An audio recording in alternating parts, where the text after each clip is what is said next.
Okay, the concept of polygamy. Let's start there. So, as a member of the Church of Jesus Christ of Latter-day Saints, my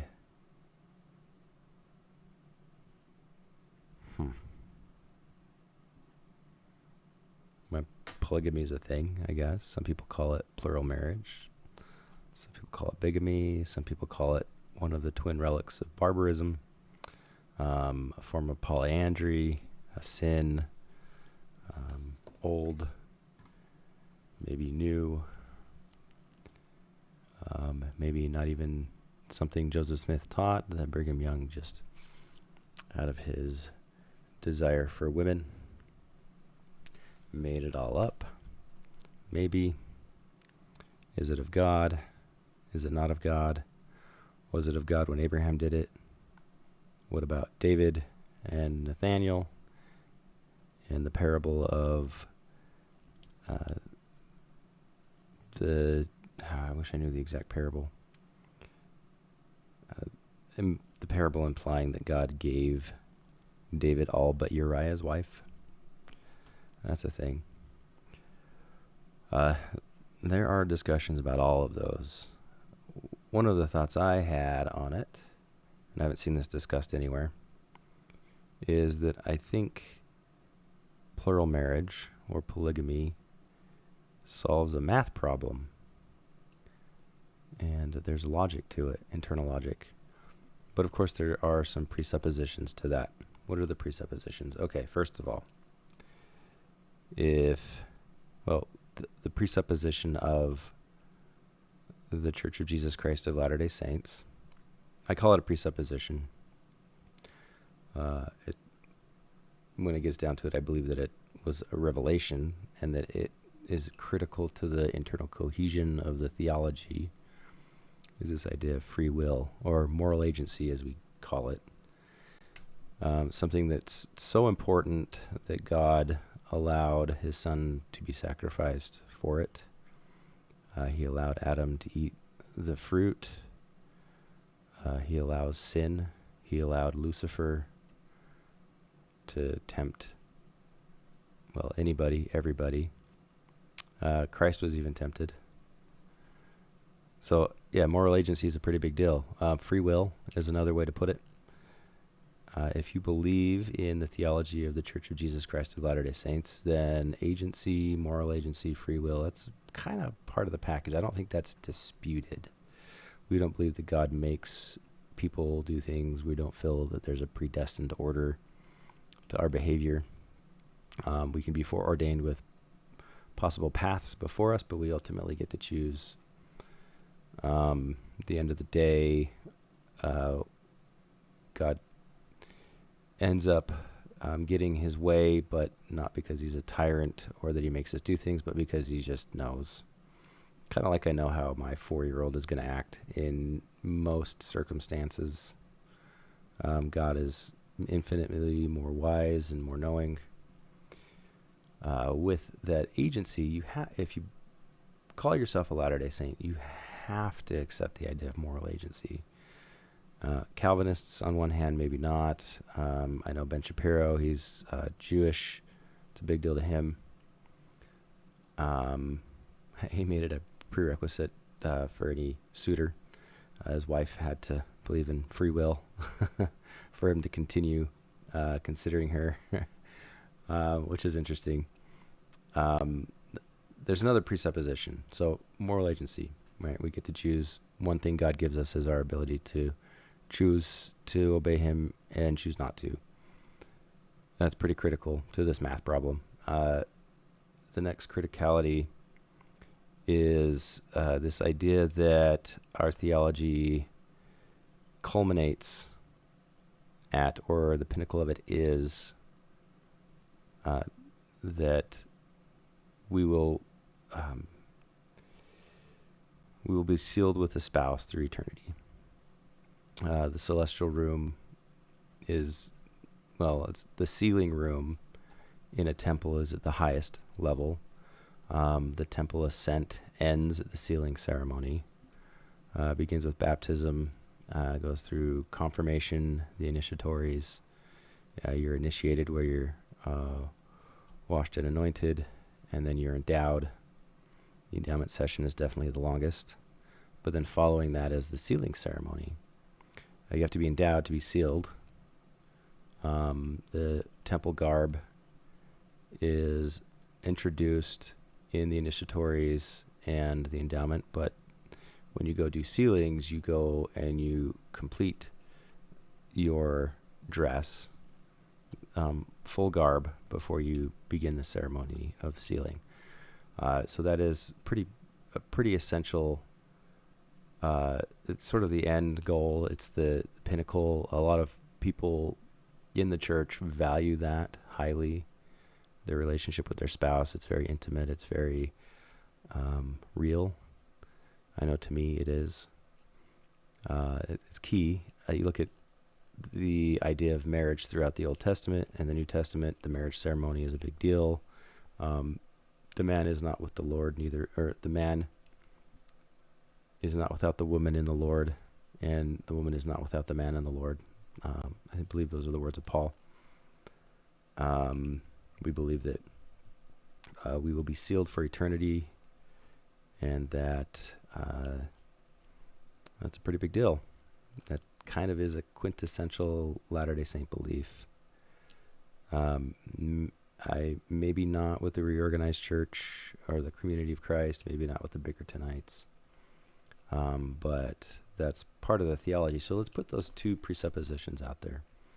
If you believe that we have moral agency, and you believe that we need to be, or I guess the fulfillment of our creation is that we are sealed for eternity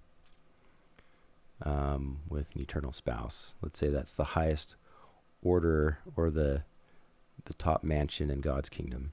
We'll put it that way, to use Pauline language, or the language of Christ, many mansions in his Father's house, or in his Father's kingdom. Let's say that pinnacle, the archetype, the apex, sort of being created in God's image,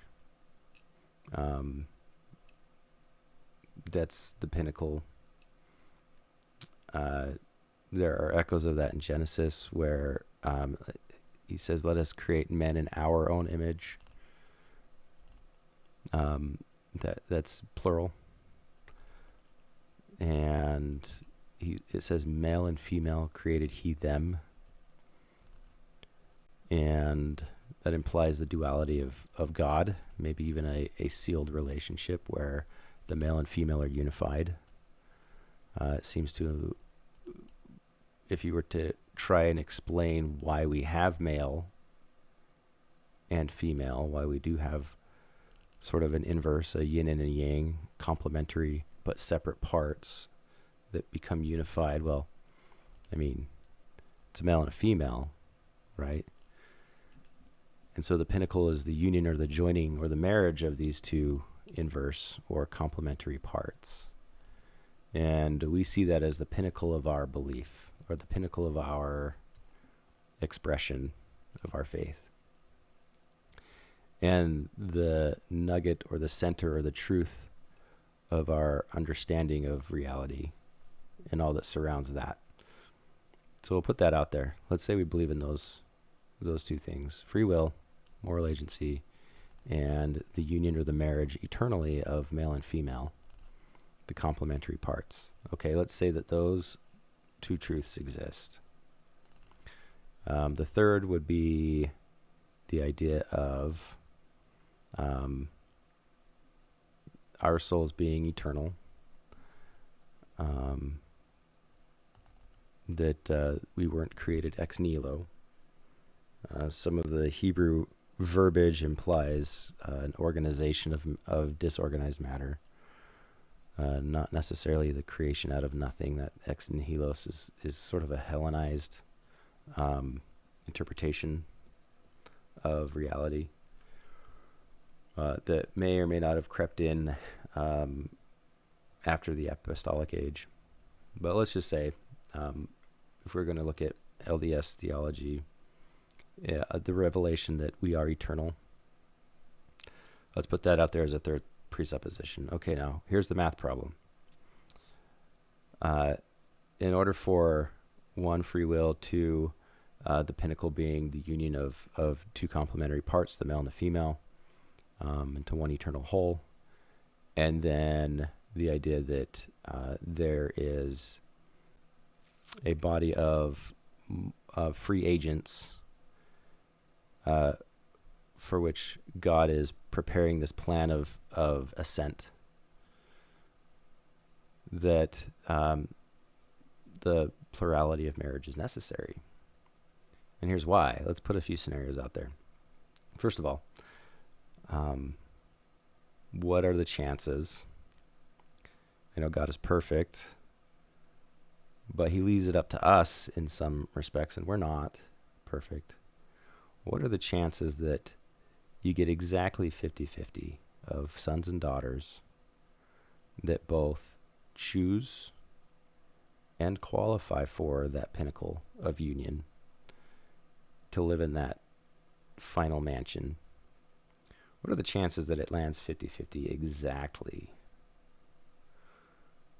Well, I don't know. Maybe with God probability is different, but the fact that he leaves it up to us, maybe not. Okay, so there's the math problem. It has to land exactly 50-50. I don't think the chances are very high. Let's put a scenario out there. It breaks down to 49.9999999% to 51 or 50.9999999%. All right, one soul. Let's say it's a daughter. Everybody else who's willing and able to abide that life and that glory, they're all paired off. Except for this one daughter, this one sister. And God has to choose, okay, do I deny her these blessings that she's willing to receive and that she's proven that she can be trusted? Do I deny that of her because there are no other sons to join with her? Well, he can't compel a son to join with her, right? He can't. Can he? I don't think he can. I think he's bound by our moral agency. He certainly let Jesus die for it. I think if he could, he would. Well, I don't even know if that's true. Okay, let's put that scenario out there. Well, does he just pull another out of the backlog and put him through the process and, oh, here you go, but what if that doesn't work out? Well, you got to do it again. He's kind of dependent on our moral agency for that to line up exactly 50-50. Or that sister, that daughter who stands there willing and able, wouldn't, if there were no other options, if she had to choose between a lesser degree of glory or sharing that glory in a plural marriage, does God deny her that? I don't know. I think that plural marriage is logical. It makes sense. Now let's say God, in his foresight, again, I don't think he controls, but I think he sees, he understands. Much like I know my 4-year-old very well. God surveys his sons and daughters and realizes that more daughters are going to make it. I think women are more spiritually inclined. I think men are more prone to rebellion. And the fact that Joseph Smith, Brigham Young outlined plural marriage, let's say even David, and let's say Abraham, Moses. Ultimately, God saw this and said, well, it's preferable that there be a plurality in this, and that it's many women to one man, because he saw the end from the beginning and knew that more daughters would be there and ready than sons. So it makes logical sense. It has to be that way. Okay. Well, what backs that up? I think our biology does. I think another presupposition is that God designed my body. It's created in the image of his body. Another reference to Genesis chapter 1. We weren't created in the image of nothing. That doesn't make sense. So, our body, a woman's body, the biology is designed in such a way to accommodate this arrangement as well. If you have one man with 7 women, well, that man, if you were considering Irish twins, that man can have 14 children with 7 women in 1 year. Can bring that much posterity into the world. His biology is set up to do that. Now let's say it was reversed. Let's say there was one woman married to 7 men. Well, biologically speaking, that woman can only have, considering Irish twins again, 2 children a year, even with 7 men, with 12 men, with 24 men, with 100 men, 2 a year. Doesn't seem to accommodate the arrangement. Our biology doesn't. It seems to accommodate one man with even 100. Now this is looking at it objectively, of course. And opponents of this will kind of look at that and cite the abuses. There is documented abuse with polygamy even in the LDS context. But there's also abuse in monogamous marriages as well. We don't throw out monogamy because of the abuses. Again, it boils down to agency. And we all have it. And short of the atonement of Jesus Christ, it would be the end of us. In any degree, one sin and you're done.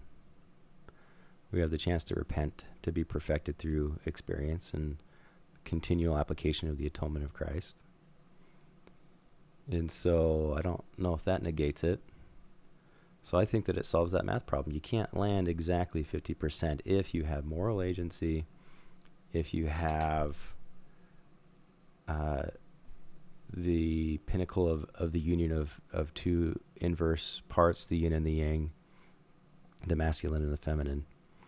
If you believe in the idea that the soul is eternal, and God can't just pull out another son or daughter to make it even, to balance it out, and just say, oh, we're imbalanced, here you go, we'll balance it, balance it out, and got to balance it out again. And I don't think that makes sense. The plurality of marriage makes sense to me from a logical standpoint. So I think that kind of informs my perspective on the evidence one way or the other. I believe that it makes sense biologically, logically, based on the biblical record, based on the facts as I see them. So there you go. I don't know. Polygamy, plural marriage, I think it solves the math problem. I think that it is of God, because God makes sense. He puts evidence of his plan and his intentions and his purpose and his being and everything, including biology. It has this logical cohesion to it. And of course, there are abuses, whether it be in plural or monogamous marriages. But there are also accounts of the beauty that it allows, that you do get more offspring, but you also get fewer offspring per wife, so the burden of child rearing is not as high. A good man and a good woman, a good relationships have a chance to influence more people. And the woman is also freed to do other pursuits, education, career. I heard some quotes from Brigham Young that made him sound like a feminist in a lot of ways. He believed women in the mid to late 1800s believed women should be educated. That's weird for a bigamist, or not a bigamist, a chauvinist. That's interesting for a chauvinist and a tyrant to say. Women should be educated. Women are more than just their ability to rear children and sweep floors and cook, that they ought to be lawyers and behind a counter if they can, and contributing to society in science, in education, to be doctors, lawyers. I mean, if you have the assistance that a woman would have in a pluralistic marriage, I don't know, does that free her up for that? Is it more feminist to be a polygamist? I don't know. It's not like I'm trying to be feminist, but it certainly does raise the question. Anyway, I don't know if that's being discussed. I don't know if the math problem of polygamy is even out there. I have no idea. I don't know if my ideas make sense. Maybe not. I don't know how this whole platform format works. Those are my thoughts. Anyway, yeah.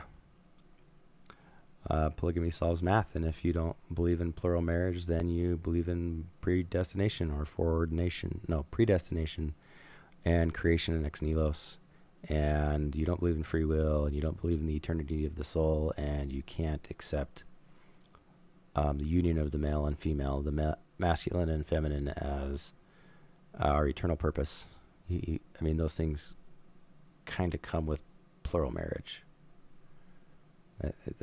I don't see a way out of it. Anyway, there it is.